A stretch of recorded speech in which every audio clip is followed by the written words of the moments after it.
Hi guys, it's Naomi and welcome to my allergy-friendly kitchen. Today we are going to make allergy-friendly, gluten-free pasta. You know, like you used to make ravioli. And we're going to do it without any of the normal top 11 allergens. That means no egg, no nuts, no peanuts, no. We are going to do it all right now. Are we ready to get started? Let's just get that out of the way. All right, the first thing we're going to need is about 2 cups, which is about 8 ounces or 227 grams of a good cup-for-cup gluten-free flour. Now, you can use any flour you want. I personally like Better Batter, but GF Jules is a good one. There's a few other cup-for-cups out there. How do you know it's cup-for-cup? You can use it in any normal recipe, cup for cup. All right, so we're going to put this in. And we are going to add about a teaspoon, about 5 grams of salt. And we are going to mix that together real quickly. Believe me, when you see how easy this is, you are going to wonder why you pay $6 to $10 for these allergy-friendly pastas.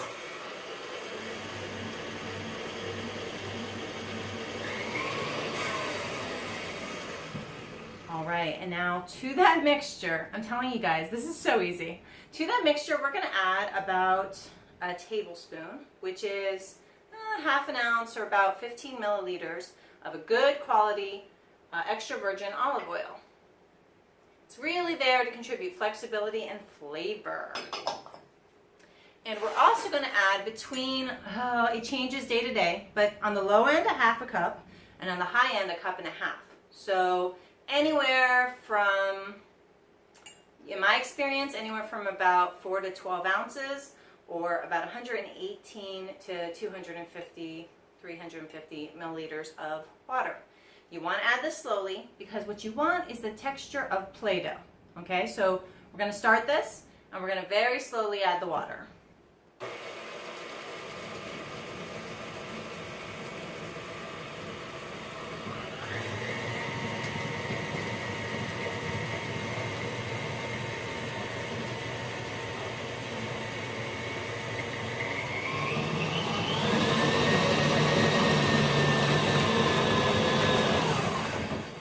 Now what we want is something with the texture of Play-Doh.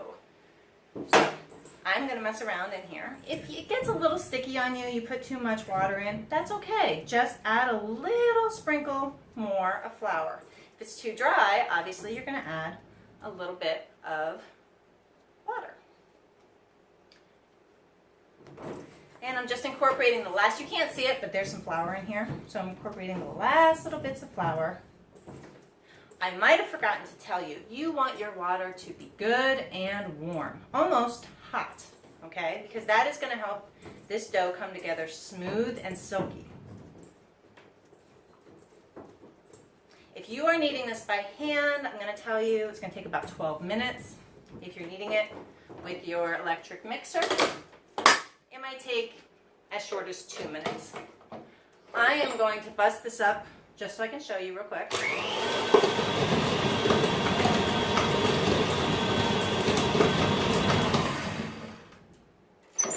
When I tell you it's the texture of Play-Doh, it'll be slightly sticky. I don't know if you can see this, but slightly sticky, but still workable.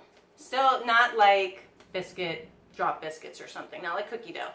Be just like Play-Doh, okay? And what you're going to do is you're going to let it rest for up to half an hour. Now, is that necessary? Not really, but I have found that the longer you let the dough rest, the more sturdy it is. If you're making something like ravioli, you really do want to let it rest for about a half an hour. So, I am going to get dough that I have already done, so that you can see what it looks like. It's been sitting for about half an hour.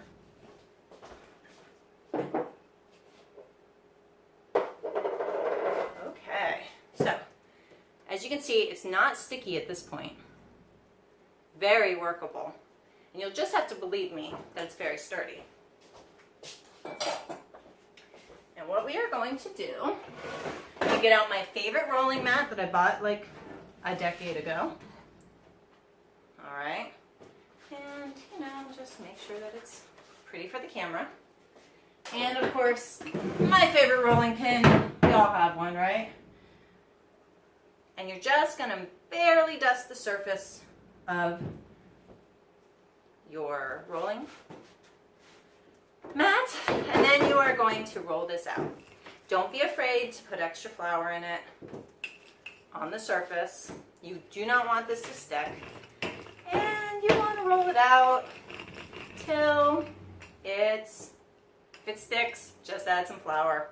Listen, we are a real house. I am a real mom.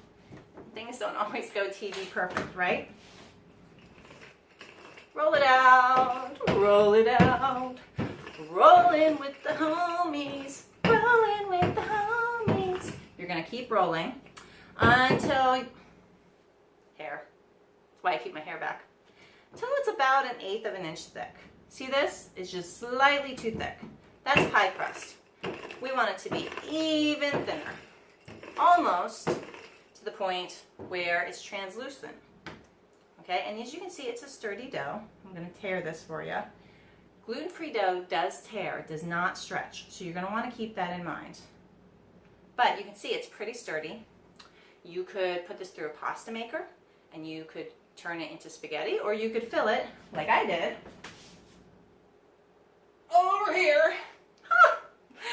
And you can make something like ravioli. These are pumpkin and sage ravioli, and they're very, very yummy.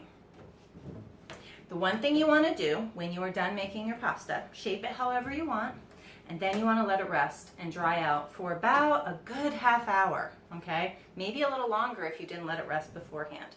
Why do you do that? Because it's going to cook better in the cooking water.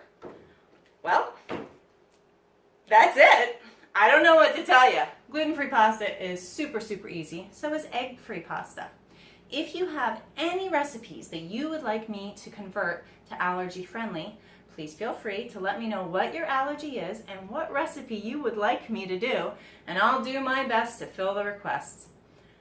I hope you had a good time. If you liked this video, don't forget to subscribe, and remember, sharing is caring. So please tell your friends about me. Talk to you later. I love you. Bye.